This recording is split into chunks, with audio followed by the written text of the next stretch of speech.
mavzuyimiz o'sha tabiiy fanlarga o'tiladigan tuproqda yashovchi jonzotlar mavzusi. Tuproqda yashovchi jonzotlar bu tuproqda unumdorligi yashovchi jonzotlarga bog'liq, ya'ni chuvalchanglar bu tuproqda unumdorligini oshirib beradi. Tuproqni unumdor qiladi. Kim chuvalchang ko'rgan ularga?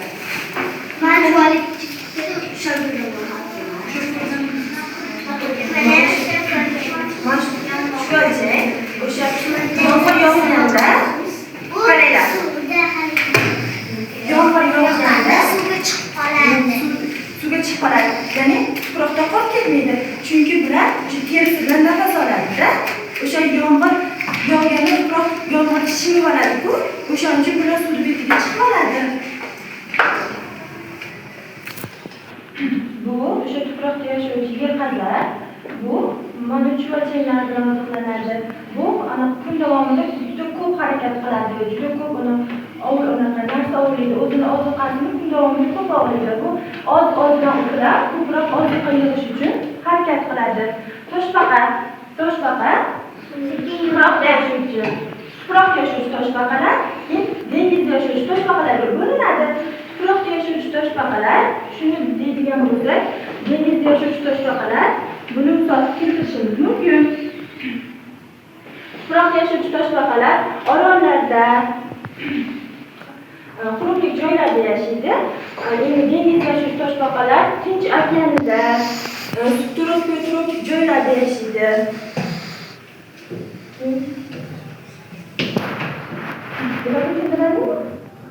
Nima ekan? Yer qazar. Yer qazar qiladi.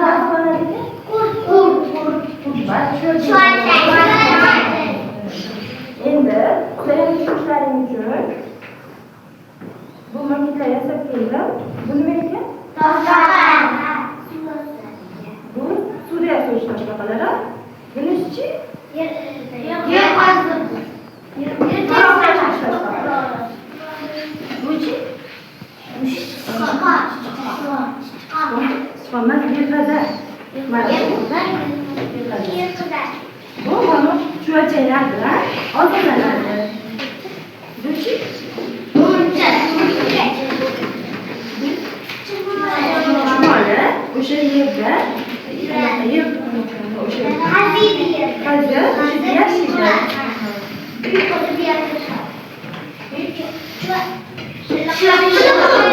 Shuluqdan tuproqda yashovchi jonzotlar suvga kiradi.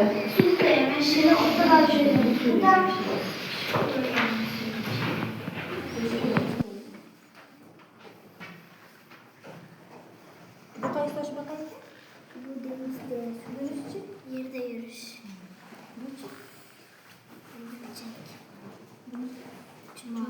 Chumoli mana bunday o'tgan yerdan chiqib keladi, yerda yashaydi.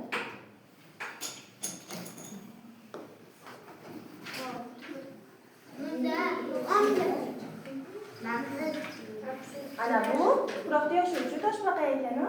Endi suvda yashovchi toshbaqa ekan. O'rgimchakchi? Yer qazar nima bilan oziqlanadi ekan?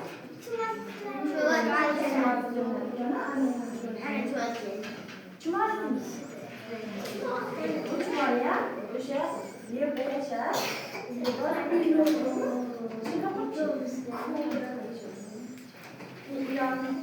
Ilona tuproqda yashaydi.